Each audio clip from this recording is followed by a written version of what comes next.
By early 1945, Japan's once mighty air defense network was crumbling. After years of fierce battles across the Pacific, the Japanese homeland was now within reach of the American long-range bombers. From the island of Iwo Jima, only about 700 miles from Tokyo, the United States Army Air Forces prepared to launch a new kind of mission, one that would forever change aerial warfare over Japan. At dawn, the rumble of engines echoed across airfields scattered across the Marianas. Massive B-29 superfortresses, the most advanced bombers of their time, began to rise into the pale morning sky. Their targets were not distant islands or naval bases, but Japan's industrial heart itself. The American High Command had decided that to end the war, the skies above Japan had to be dominated completely. Yet there was one major obstacle: Japanese fighter resistance. Although depleted, the Imperial Japanese Army Air Service still had hundreds of fighters stationed across the home islands. Pilots, many of them barely out of training, were ordered to defend their homeland with whatever remained of their strength. They flew outdated machines like the P-43 Oscar and the P-61 Tony, aircraft that had once been formidable but were now hopelessly outclassed. The Americans had a new weapon, the North American P-51 Mustang. Sleek, fast, and with unmatched range, the P-51 could now escort the B-29s all the way from Iwo Jima to Tokyo and back. For the first time in the war, the bombers would not be alone. In the early hours of March 1945, as the first waves of B-29s crossed the Japanese coastline, their silver escorts appeared high above them, Mustangs of the 15th and 21st Fighter Groups. The Japanese radar operators reported many enemy planes approaching Tokyo. Sirens wailed across the city. The defenders scrambled into the air, unaware of the shock that awaited them. Japanese pilots had grown used to the sluggish American bombers flying without escort. They expected to dive through the formations, fire a burst, and pull away before the defensive gunners could react. But that morning, as they climbed through the clouds, they found the sky alive with swift, silver fighters, moving faster, climbing higher, and turning tighter than anything they had ever faced. The first encounters were brutal. A formation of Japanese Ki-84 Hayats, some of the best fighters Japan had left, tried to intercept the bombers near Yokohama. Within minutes, the Mustangs swooped down from altitude, catching them in deadly crossfire. The Japanese formation broke apart. In radio chatter recorded that day, one American pilot reported calmly, "2 Oscars down, one more smoking." The new reality of air combat over Japan had begun. The impact on morale was immediate. Surviving Japanese pilots returned to their bases stunned. They described how the American fighters seemed to appear from nowhere, diving with incredible speed and climbing away before a counterattack could be organized. Many could not believe the range of these new planes. Until then, Japanese strategists had believed the home islands were beyond the reach of sustained fighter operations. The Mustang shattered that illusion. As the raids continued, the scale of destruction grew. Tokyo's industrial districts burned under waves of incendiary bombs, and the P-51s roamed freely across the sky, strafing airfields, rail lines, and convoys. For the Japanese, the war had come home, and it came with a vengeance. Pilots who once fought over distant islands like Guadalcanal or Saipan now fought above their own cities, seeing smoke rise from their neighborhoods below. One Japanese officer later wrote in his diary, "The Americans now fly over our capital as if they own the air. Their small fighters are everywhere. Our planes are destroyed before they can even form up." His words captured the sense of helplessness spreading through Japan's air defense network. For American pilots, the missions were long and perilous. The flight from Iwo Jima to Tokyo stretched the Mustangs' fuel limits. Many aircraft barely made it back, landing with fumes in their tanks.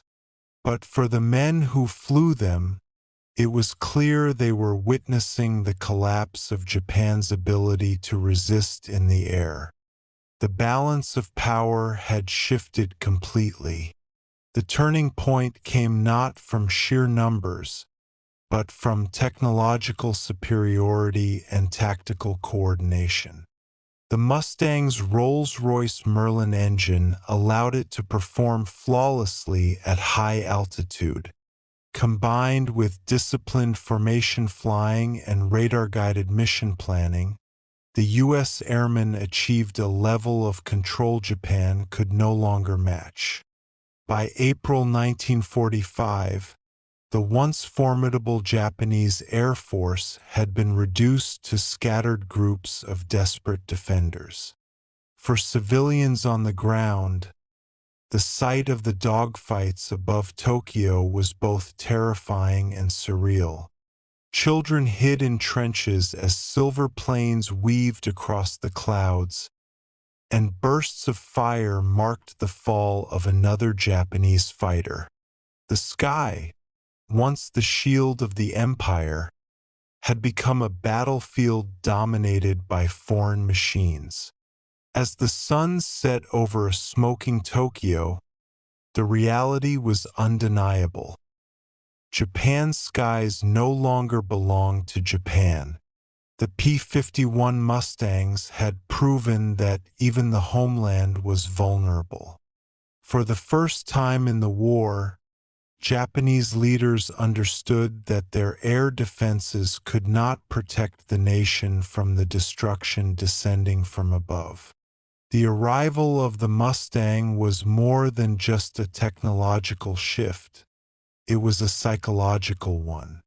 It signaled to both sides that the war's end was drawing near, and that the era of Japanese aerial dominance, once feared across the Pacific, was over.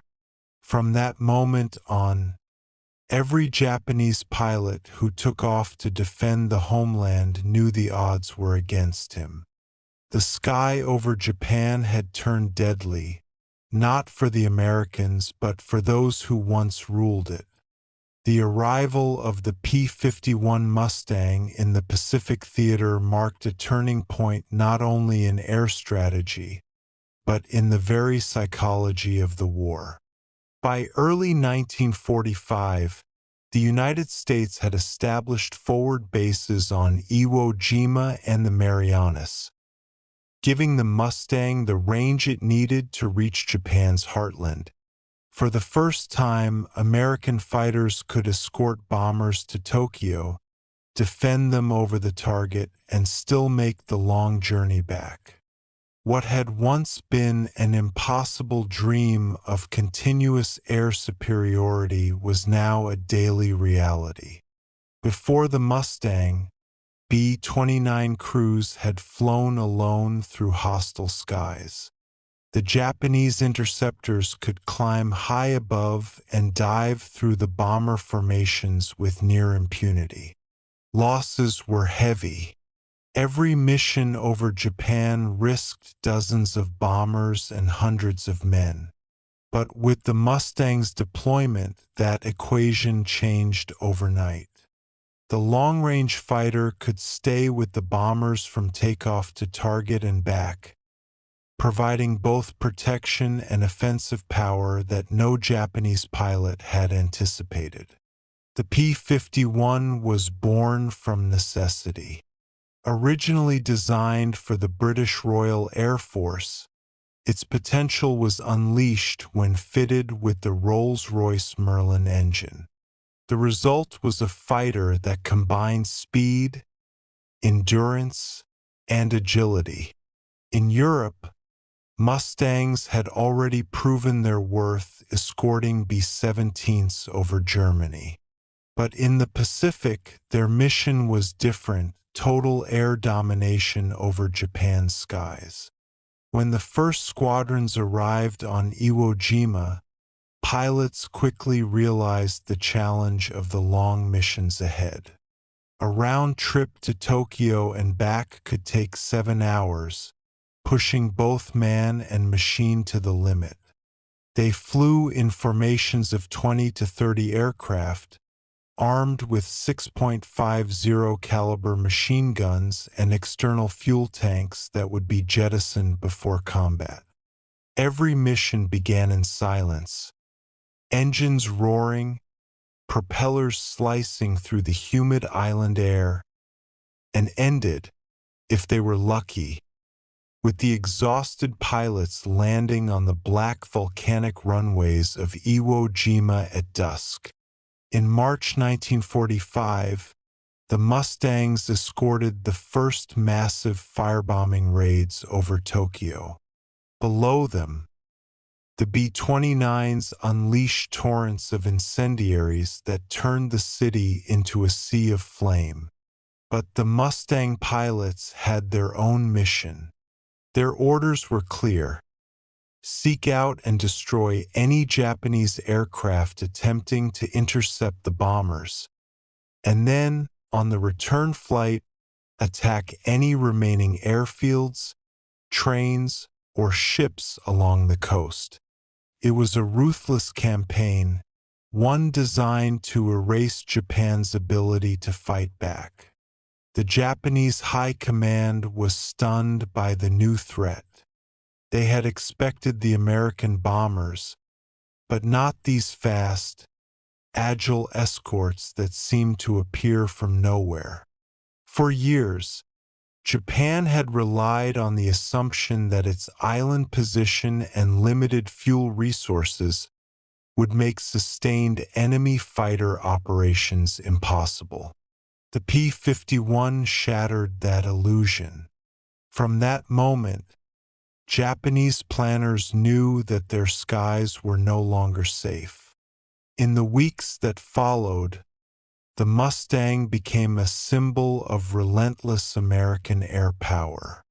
Every morning, radar stations across Japan detected new waves of incoming aircraft. Pilots scrambled from bases near Tokyo, Nagoya, and Osaka, but the results were the same. The Mustangs met them in the air, often before they could even reach altitude. In coordinated attacks, the Americans struck from above, breaking Japanese formations apart before diving to finish stragglers near the ground. The Mustang's speed and climb rate gave it complete control of the engagement. Eyewitnesses on the ground reported scenes of chaos as dogfights unfolded over farmland and coastal towns.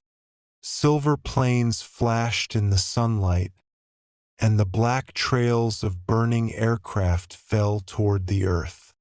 The people of Japan, once shielded from the full violence of the war, now watched it play out directly above their homes. Among American pilots, a quiet confidence grew.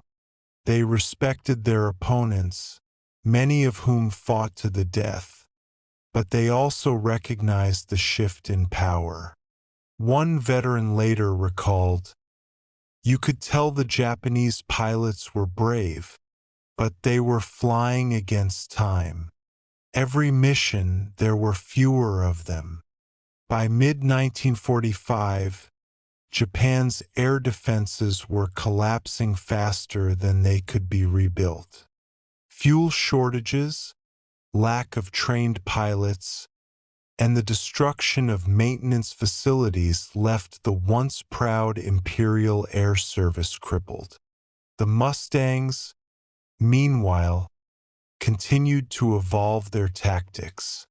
Instead of staying close to the bombers, they began fighter sweeps, aggressive patrols ahead of the bomber streams. These missions sought out enemy aircraft before they could even reach the Americans. They also targeted airfields, strafing rows of parked fighters and destroying hangars, fuel depots, and radar installations. It was total air warfare, a campaign aimed at annihilating Japan's ability to wage battle in the air. The psychological effect was devastating. Japanese pilots, once trained in the spirit of Bushido, the code of the warrior, found themselves fighting a hopeless battle. The Mustangs attacked with precision and coordination that the defenders could no longer match. In many cases, the Japanese planes never even reached combat speed before being torn apart by gunfire. What had once been noble duels between fighters had turned into one-sided hunts. Yet, for the American pilots, the missions were not without cost. Long hours in the cockpit, exposure to the elements, and constant tension took their toll. Many never returned. The Pacific was vast and unforgiving. An engine failure or fuel miscalculation could mean a slow death at sea. But despite these risks, the Mustang crews pressed on, driven by duty, vengeance, and the belief that every mission brought the war closer to its end. By the summer of 1945, Japan's skies belonged entirely to the Allies. The Mustangs no longer faced organized resistance. Instead, they turned their guns toward ground targets, rail lines, trucks, factories, and ships. Every sortie weakened Japan's already crumbling infrastructure. In combination with the B-29 raids, the constant pressure from the P-51s left Japan isolated and defenseless. For the Japanese people, the hum of engines overhead became the sound of inevitable defeat. For the Americans, it was the sound of victory approaching. The Mustang had done more than escort bombers. It had broken the will of Japan's air defense. From Iwo Jima's runways to the burning skies of Tokyo, it symbolized a new kind of warfare, one fought not just with bombs, but with endurance, innovation, and absolute control of the air. As one American general later said, "The Mustang didn't just protect our bombers, it conquered the sky." And in 1945, over Japan, that conquest was complete. By mid-1945, the once proud pilots of the Imperial Japanese Air Service found themselves facing a new and merciless reality. The skies that had once belonged to them were now dominated by the Americans. Every flight, every takeoff, every mission had become a gamble with death. The arrival of the P-51 Mustang had not only changed the balance of power, It had destroyed the very spirit of Japanese aerial warfare. In the early years of the Pacific War, Japan's aviators were legends. They had crushed opponents from Pearl Harbor to Singapore. Their Zero fighters, agile and deadly, symbolized Japanese mastery of the air. But by 1945, the situation had reversed completely. The Zero was now obsolete, outmatched in speed, climb, and firepower. The Mustang, sleek and relentless, hunted them like predators circling exhausted prey. Reports from the front lines told the same story across the country.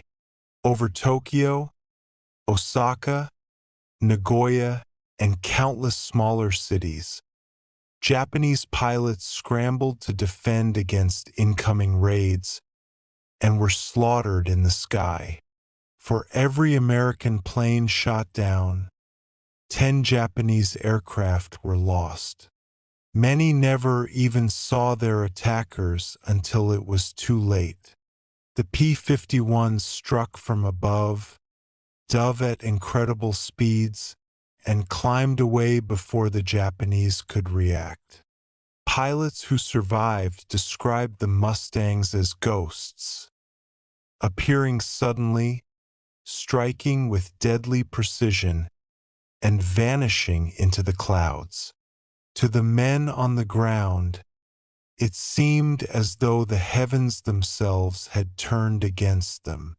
The once proud Japanese airfields, once filled with confident young aviators, became places of quiet dread. New recruits, many barely 20 years old, were told they were defending the emperor, yet deep down they knew the odds were hopeless. Their instructors were gone, their aircraft were outdated, and fuel was rationed to the last drop. Some were given only a few hours of flight training before being sent into combat against the best fighter pilots America had to offer. By this stage of the war, Japan's defensive strategy had collapsed into desperation. Entire squadrons were ordered to take off and intercept the bombers regardless of the odds. Some units turned to suicidal tactics, hoping to ram enemy aircraft or crash into bombers in a final act of defiance. But even these desperate measures could not stop the Mustangs. The Americans had learned to anticipate such attacks, breaking formations and countering with disciplined, coordinated fire. The sky became a slaughterhouse.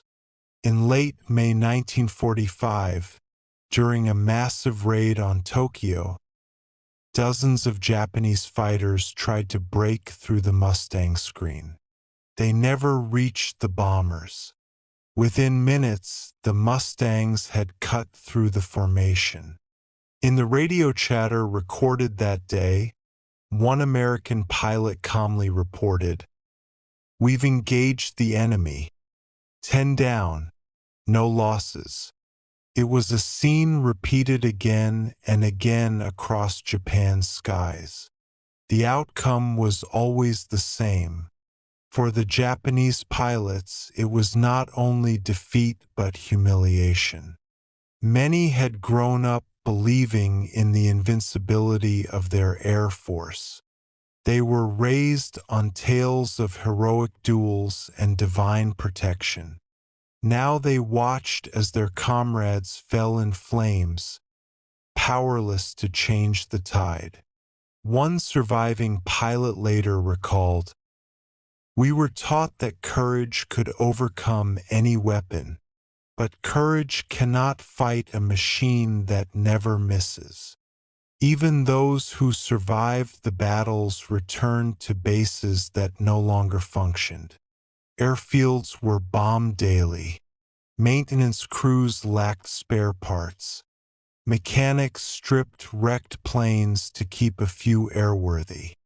Every night, the distant glow of burning cities reminded them that Japan's defeat was not only in the air but across the land.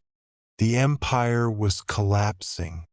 Meanwhile, American pilots saw firsthand the toll their dominance had taken. Many described the eerie silence of their return flights, hours of empty ocean beneath them and the smoke of Japan fading behind. Some felt pride, others felt pity. The enemy they had feared for years had become a shadow of its former self.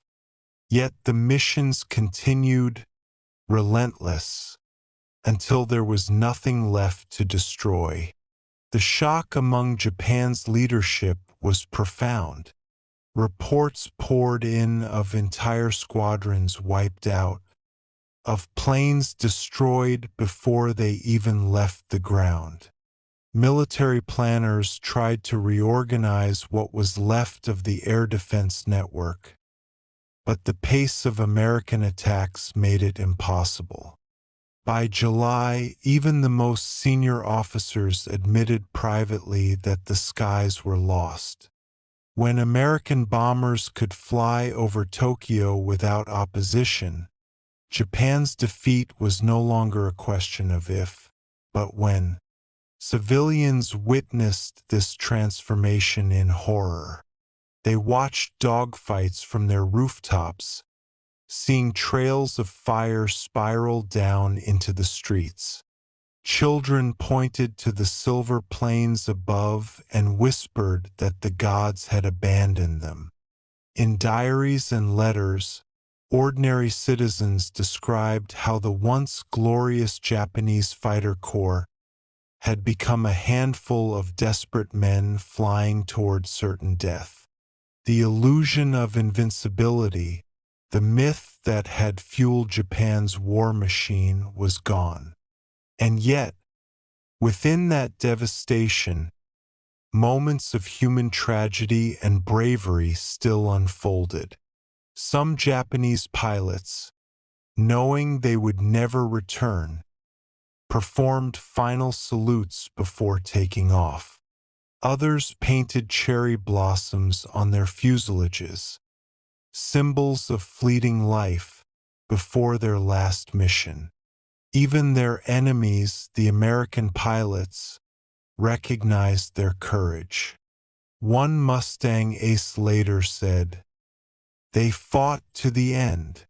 They knew they couldn't win, but they never stopped trying." By August 1945, the war in the air was effectively over. The Mustangs no longer encountered resistance. Their missions shifted from air combat to escorting bombers and reconnaissance flights.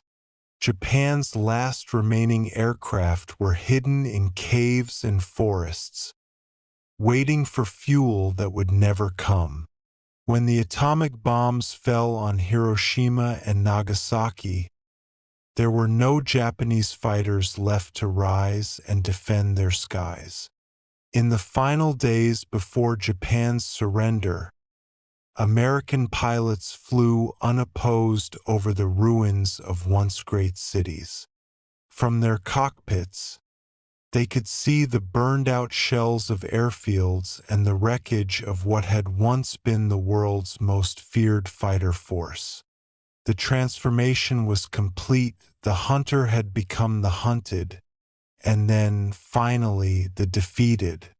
The Japanese pilots who survived the war carried the memory of that shock for the rest of their lives. Many never spoke of it. Those who did described it as a revelation, the moment they realized that technology, strategy, and sheer industrial power had replaced the old notions of honor and courage.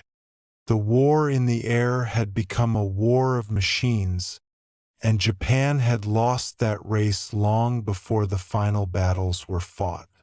The P-51 Mustang had done more than secure victory in the skies. It had redefined aerial warfare and revealed the future of combat. Fast, relentless, and total. For the Japanese pilots who faced it, the experience was not just defeat, it was the unthinkable made real. And when the last of them looked up into the bright, empty sky above Japan, they knew what it meant. The empire that once soared had finally fallen.